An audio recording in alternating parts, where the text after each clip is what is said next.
Okay, now let's go back to the spellies. Just wish for fan. Just please ignore. But no. Aloha-ha-ha. What? Okay, let's go and read this. Chapter 4, Being a Sandwich. I am a sandwich. Can you eat me? I am a sandwich. What? After we got to our plane gate, we waited some more. Then at last, the man said it was time for us to board the airplane. Board the airplane is from airport for what you know. Word for what you know. Another dumb bunny line. Only good news. This time we were near front. And so finally, we got to our seats. I give a window seat. I called real loud. The reindeer speedy quick. It sat right down. When you turn to a sandwich? Maybe no. Okay. There was a teensy little shade on the window. I pushed it up and pulled it down. It was a little bit stuckish. That's how it kept on pushing and pulling and pushing and pulling until it loosened up. Pretty soon I tapped on Mother and Daddy. Watch me, okay? Watch me work the window shade, I said. I took a big breath and started right in. Up, down, I said. I stopped and breathed again, and I speeded up a little bit. Up and down, up and down, up and down, up and down, up and... Just when Mother reached out her hand. I stopped my progress. Okay, good, fine. Good, fine. Excellent shade work, thank you very much, she said. I stretched out my leg as long as they could go. And guess what? I reached all the way to the seat in front of me. Whoa, my legs! As tall as a giant, I said. I flattened my seat against the seat and I pushed and stretched some more. Then all of a sudden, a lady in the front popped up like a jumping jack, and she spun around real angry. Would you please stop kicking my seat? She growled.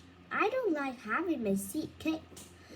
Mother quick took my leg down. Oh my, sorry, she said, at her first plane trip. I looked at Mother very curious, but I wasn't kicking her seat, I said.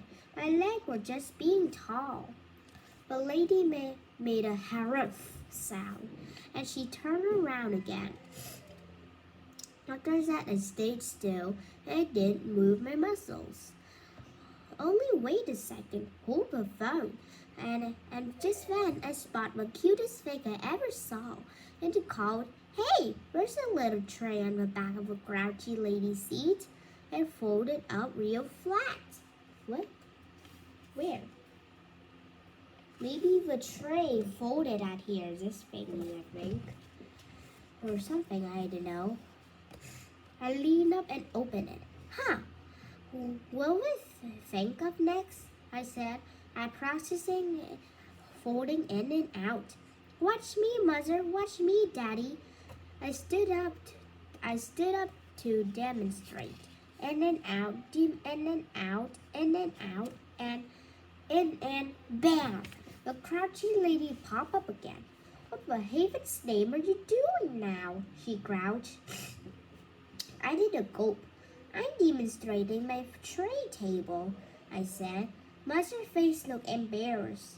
She said she is sorry again. The lady did a snort and turned back around. Please, Junie B, said Mother, behave yourself. Do not touch that lady's seat one more time. I slunk way down in my seat. When I reached into my backpack and pulled out Philip Johnny Bob and whispered in his softy ear. Do not touch that seat right there, or the grouchy lady will snap your trunk off, I said. Philip raised his eyebrows. I can't touch it? He asked. Not even with my little pinky toe? I thought for a second. Well, okay, I guess you could touch it with your little pinky toe. But that's all, I said. And so very careful. Philip reached out and he touched the lady's seat with his pinky toe. And she didn't feel a thing. Me and Philip laughed and laughed at that funny joke.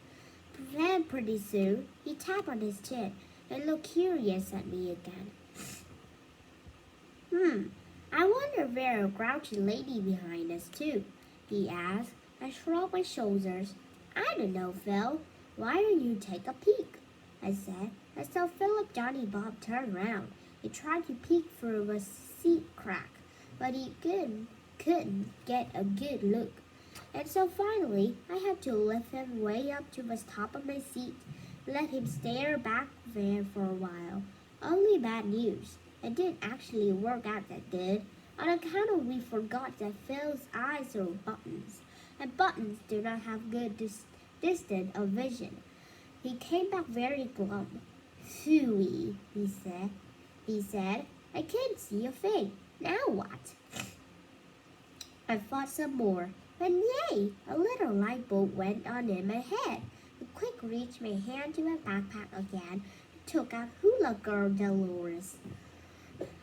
Phil, it's Dolores, I said. Dolores is skinny enough to fit through the seat place.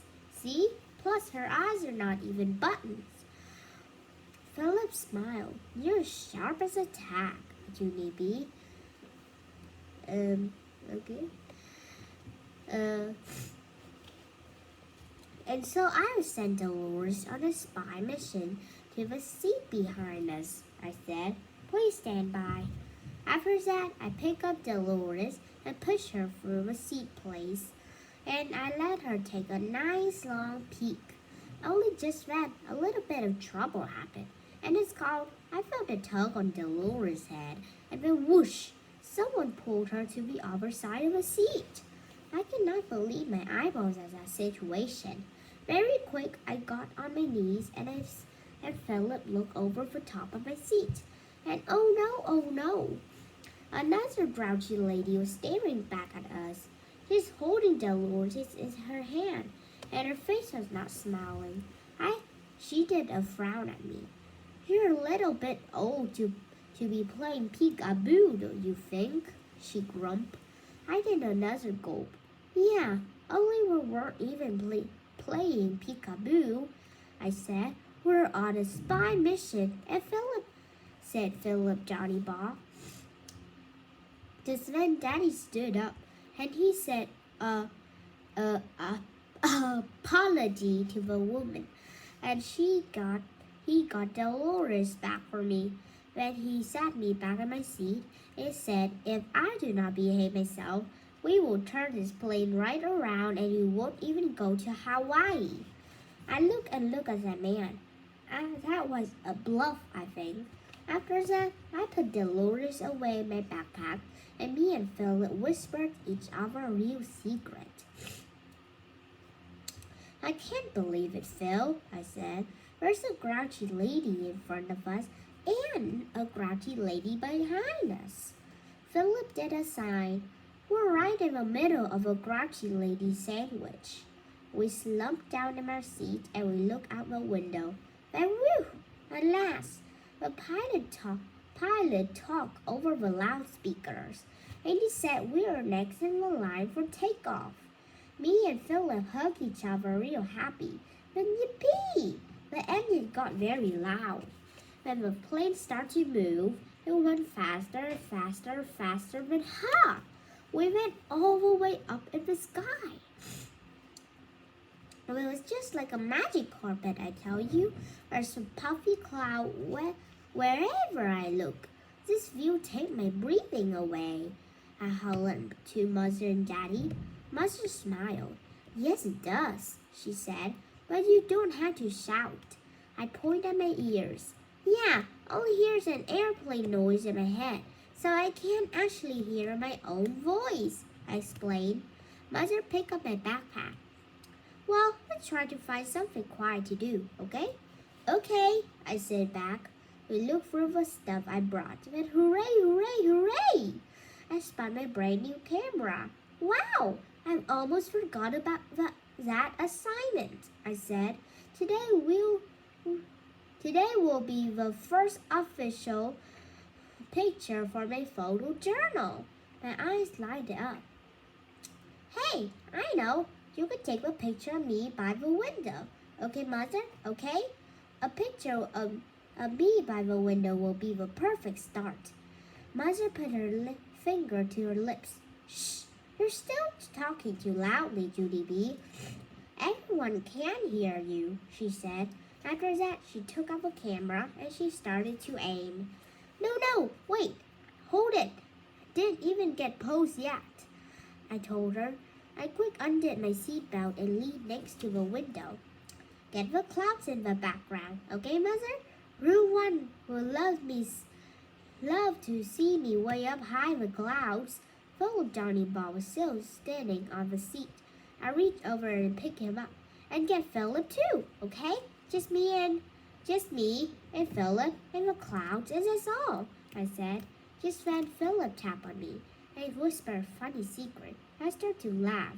Then I told the secret to Mother.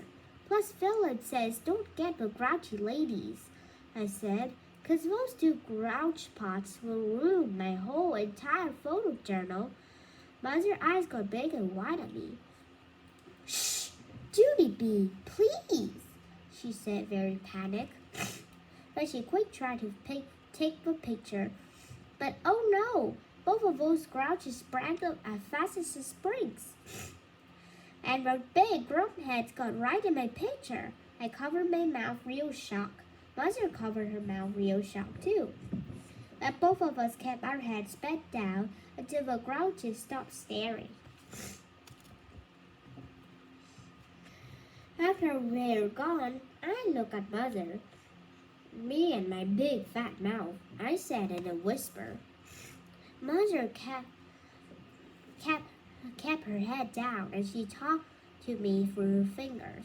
I couldn't have put it better myself, she said. After that, she gave me back my camera. She said that maybe we should try again later after the dust settled. I did a sign. Yeah, well, I can try again later, I said, real whiny. On account I need to save the rest of the pictures for Hawaii. I slumped down very glum and closed my eyes. Thought about the stupid dumb picture caption. I did a cringe. My photo journal was not off to a good start. The plane took forever and ever. Me and Philip Johnny Ball ran out of stuff to play with. But finally, we took a teensy little nap and we woke up. At last, we're in Hawaii. And wait till you hear this. As soon as we got off a plane, some Hawaii people gave us flower lilies. And it's just plain friendly, I tell you. After Mother and Daddy got our suitcases, we rented a car and we drove to a pretty hotel. A man in uniform opened the door for us. Aloha, he said real nice. Aloha, I said back. Aloha, said the man. Aloha is the Hawaiian word for hello and goodbye. I smiled. Hey, I like the word of aloha, I said. It sounds like it's laughing sort of. Aloha-ha. After that, I skipped inside the hotel. My eyes popped right out of my head. 'Cause wow, it was the most beautiful establishment I ever even saw. It got lots of colorful flowers and tall, skinny palm trees. Ooh. Plus, outside were 2 different kinds of water. What? First, there was ocean with a real actual beach. Plus, also, a swimming pool with a real actual diving board. And that is not even the end of the beauty. On account of When we went to our room, we got two giant beds the size of a queen. Wait, I threw up my arms real joyful. Hawaii! I said. You gotta love it. I twirled and it crashed into one of the beds from the softy carpet. It was thick and plushy. I did a yawn. I curled up very comfortable and closed my eyes. Daddy came over and picked me up. My mother put me to bed. I slept all the way till morning. The sun shined in my eyes. I stretched very sleepy and looked all around the beautiful room. And bingo! I remember. I'm in Hawaii, I said. I jumped out of bed and I jiggled Mother and Daddy awake. Aloha-ha-ha, people! Aloha-ha-ha! I hollered. We're in Hawaii! We're in Hawaii! After that, I ran to the window and looked at all the water. Let's go to the pool! Let's go to the pool! I hollered again. Mother and Daddy sat up and yawned, and they looked at each other. They flopped back on their pillows again. Old people on vacation are not that fun. I did a big breath of those two and went to their bed and they jiggled them some more till they got up. And finally, we got dressed and we went to a restaurant for breakfast. And yippee hooray! Right after we ate, it was time for the pool. Olivia was the happiest part of all. On the way to the pool, we passed a gift shop window. I saw the cutest swim ring in the whole entire world. Mother, Daddy, look at that swim ring. It looks exactly like a parrot. See it? See it? Isn't it cute? Huh? Isn't it? The gift shop lady heard me being gushy. She took the swim ring out of the window. She handed it to me. The last one we have, she said. I jumped up and down very urgent. The last one. Can I have it, Mother? Can I have it, Daddy? Please, please, please? I said. Now buy me this swim ring. I won't ask for one another thing. Not for this whole entire trip. Mother and Daddy looked suspicious at me. 'Cause that was a fib, of course. But you don't even need a swim ring, Junie, said Daddy. You learned how to swim 2 years ago. Exactly, said Mother. Plus the swim ring was way too small for you, honey. It's meant for children much younger than you are. I jumped up and down some more. I know I can fit this in this thing, Mother. Just know I can. I am thin as a noodle.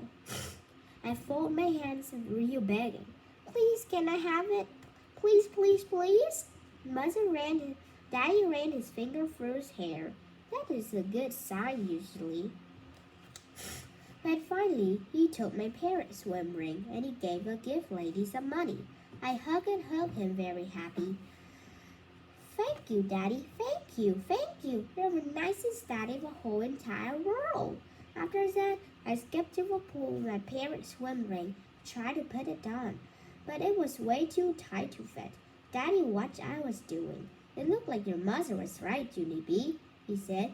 That swim ring is much too small. No, it isn't, Daddy. I know I can fit to this parrot. Do you mean this parrot?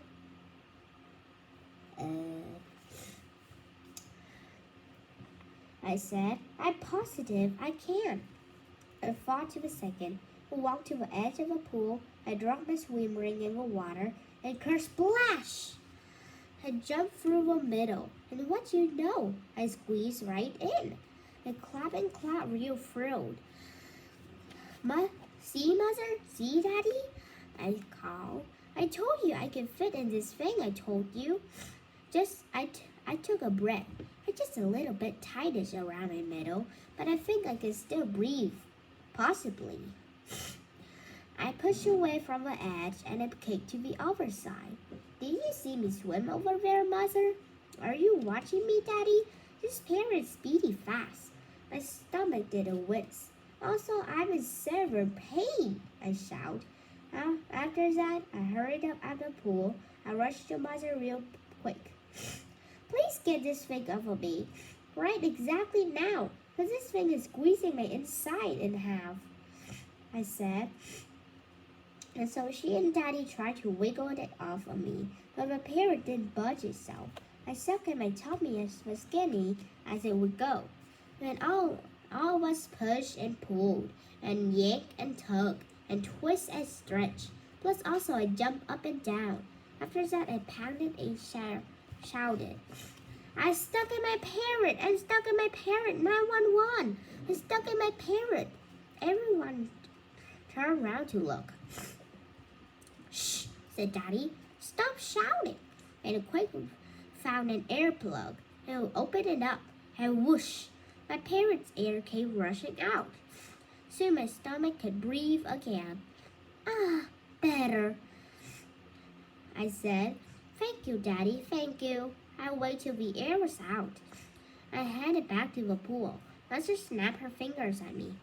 Whoa, wait a minute. You can't go in the pool like that, Junie B. We still need to get that swim ring off of you, she said. You stay there. I go and get my scissors. I raised up my eyebrows as I worked. Scissors? I said. Yes, said Mother. I can cut the swim ring off of you in no time.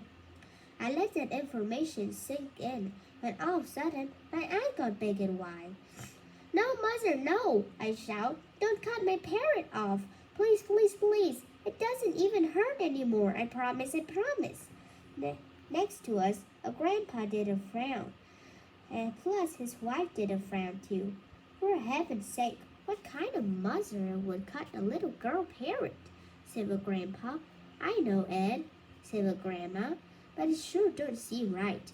Mother stood there kind of frozen. When she and Daddy picked up our pool towels and we moved to different lounge chairs. After that, Mother sat back down again, and she said she wouldn't get the scissors. Yay, I said. Yay, yay! And jumped in the water and started to paddle. Look, Mother, look! I'm still wearing my parrot, not even squeezing my stomach, I shouted. Flat-tailed parrots are perfectly comfortable. I swam underwater to the end of the pool. This parrot's working out beautifully, I called again, but Grandma started to clap. Good for you! You showed her, did you? She yelled. Mother sat there a minute, and she got up and moved her towels again. I named my parrot Squeezer. Squeezer was a flat son, but it was still fun to play with. I swam and swam the whole entire day. It was time to leave. I gave my camera to Mother and asked her to take a picture of a photo journal album. This will be the picture of my first new friend in Hawaii, I said. I held up Squeezer's flat-tailed head. Both of us said cheese. Only too bad for me, but just then 2 boys walked by and pointed and laughed at that flat-tailed Squeezer. Duh! You're supposed to blow it up, doofus girl, said one of them. A smile went off my face. Mother snapped the picture. Click, click. Day 3. Dear first grade journal, my camera picture doesn't going that good. On account of furs, I got grouchy ladies, and then I look like a doofus. And so far, my photo journal is telling the stupidest dumb story I ever heard of. Today will be better, I hope, because me and Mother and Daddy are going to a snorkel, and a snorkel is where a grown-up word when you swim in a giant hose in your mouth. Oh. I like the word snorkel. Also, I like snortle and snarkle and snoodle. What? Your friend, Junie B. Snorkel. I put down my pencil and I waited for Mother and Daddy to get up.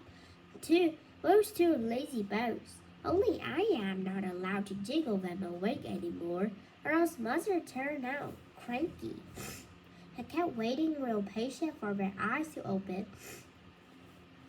When finally, I tippy-toed to Daddy and I blew air in his face. He opened one of his eyeballs. I waved very pleasant. Hello, how are you today? I said. Look, I'm already dressed for breakfast. Daddy closed his eyeball, opened it up again. Whoops, lost you there for a second, I said. Don't you want to see what I'm wearing today? I stepped back to show He could see my clothes. I twirled around in a fashion girl. See me, Daddy? So cute I look? I picked out an outfit to go with Squeezer's flat-so parrot hat, and he looks very cute with these shorts. Oh my, oh my, oh my. I don't really think I got much time. Don't you think? He looked like a parrot belt. Kind of. I skipped around in a circle. I'm glad the buzzer didn't cut him off, I said. It wasn't even uncomfortable to sleep in, hardly. After that, me and Squeezer climbed on the bed, sat on Mother's leg until she woke up. It did not actually take that long. When yippee hooray! All of us went down to breakfast, and Mother said I could order pineapple and coconut pancakes. Ooh, that is just like eating dessert, I tell you. A waitress looked at me and Squeezer.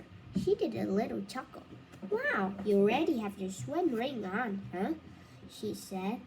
All you have to do is blow him up and you're all set to go. I didn't frown at that comment. Yeah, only I can't actually blow him up or else he squeezed the life out of me, I said. But the waitress stopped smiling. Oh, she said. Oh my. When all of us took our order, and she backed away from the table real slow. After breakfast, Daddy had to go on his job interview, and so me and Mother went to the pool while we waited for him. When as soon as he got back, hooray! It was time to go snorkeling. After everyone was ready, we got in the car and drove to a special snorkel beach. The word made me laugh in the car. That day I said it a million times, I think. Snorkel, I said. Snorkel, snorkel, snorkel. I'm going to snorkel. There's just a snorkel poem.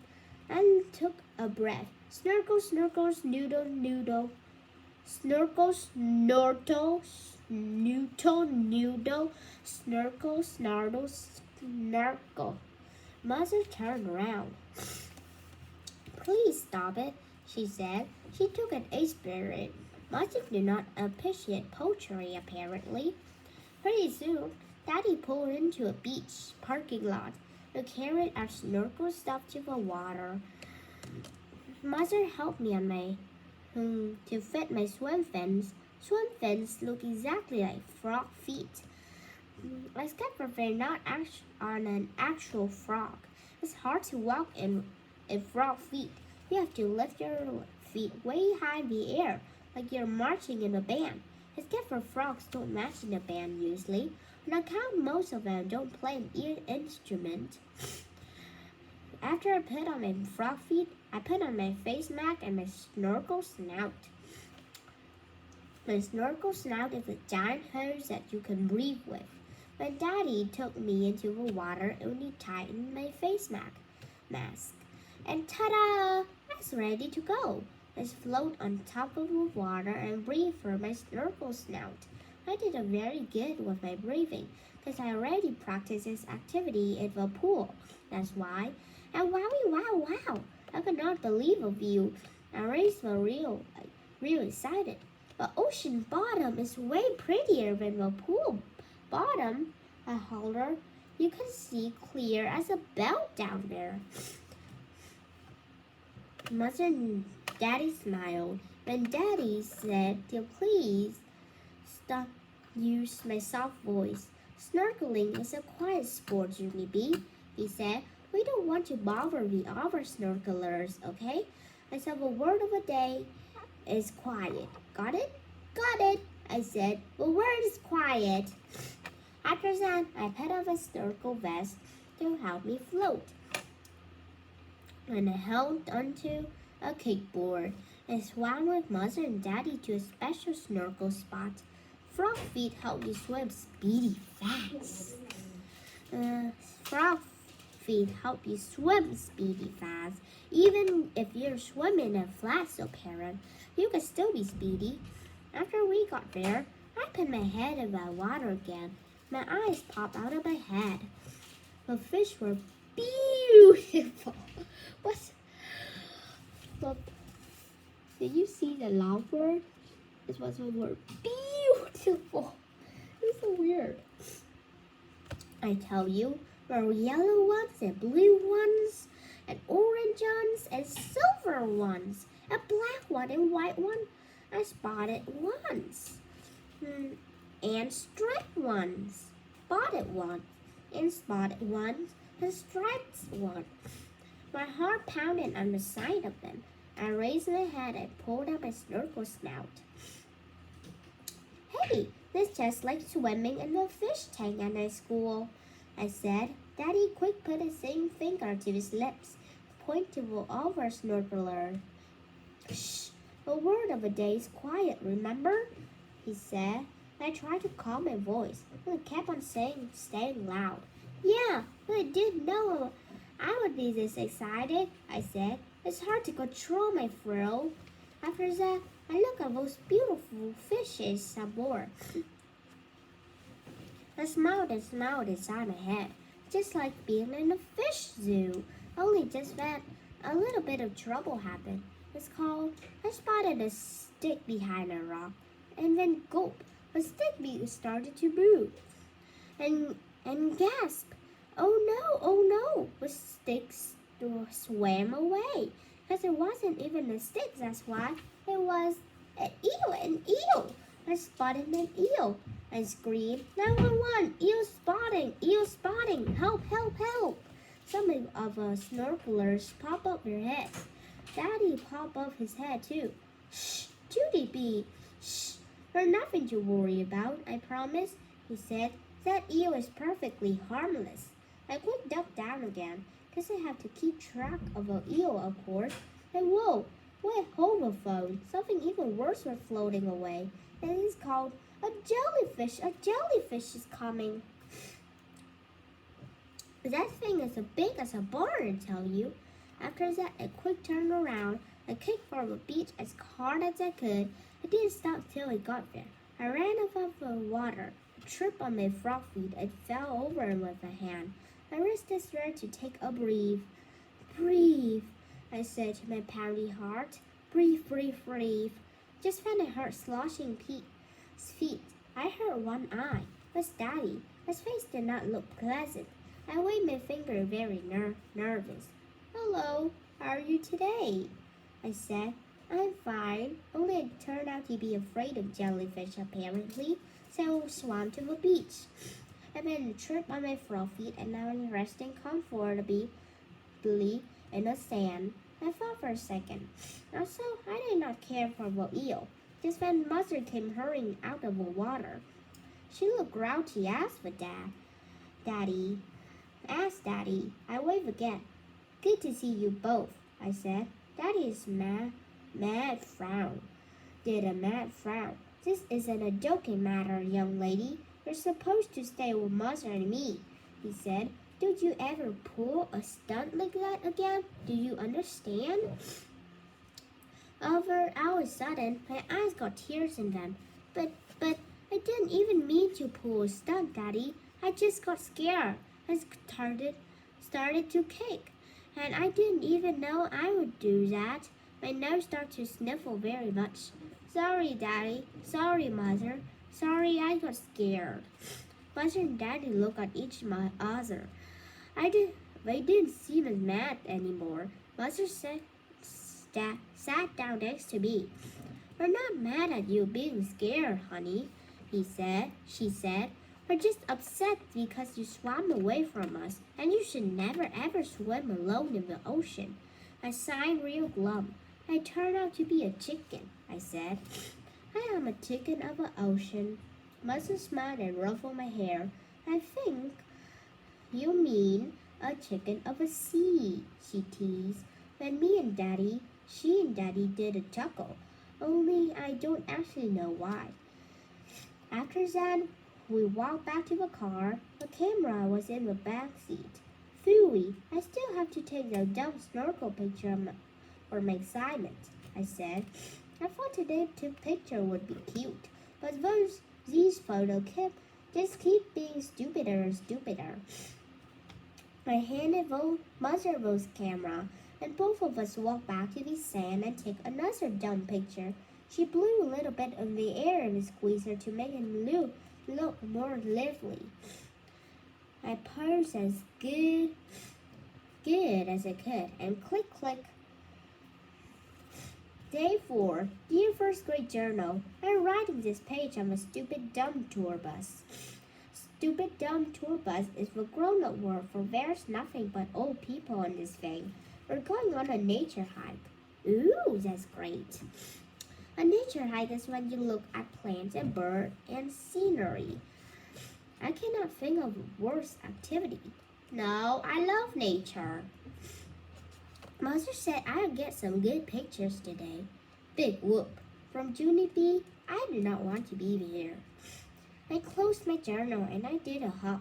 This stupid dumb bus trip is taking forever, I grumped. Mother and Daddy rolled their eyes. But we hadn't actually left the parking lot yet. I kept on grunting. And finally, the bus door closed and we started to go. A man in the front seat picked up a microphone. Aloha! He hollered. All the bus people sat there real silent. A few of them said aloha back at him, only way quieter. The man laughed. Oh, come on, you can't do better than that. Aloha! He hollered again. I suppose this time more people said it, but they still weren't loud enough for him, I guess. Because we went through that the same nonsense 5 more times. I tapped my mother. This guy is getting on my nerves. I said. Shh, she said back. I look at Squeezer. Being shush is getting on my nerves too, I said. The man kept talking, and his name is Donald, and will be a nature guide today. And I did a little sign. Little children do not like nature. I love nature! I said. Donald kept on blabbing. He said forward we were on the way to a beautiful rainforest. Ooh, I love rainforests. And we will see some of the most spectacular scenery in the world. I covered my face. Wow, little children hate spectacular scenery, I said. Donald went on. He said, we will see gorgeous flowers and magnificent trees and beautiful birds of all colors. I did a loud groan. I love gorgeous flowers and beautiful trees and beautiful birds. Mostly I like parrots. Okay, maybe it will still get some part 3, but because this is too short, I'm sorry and it's too long.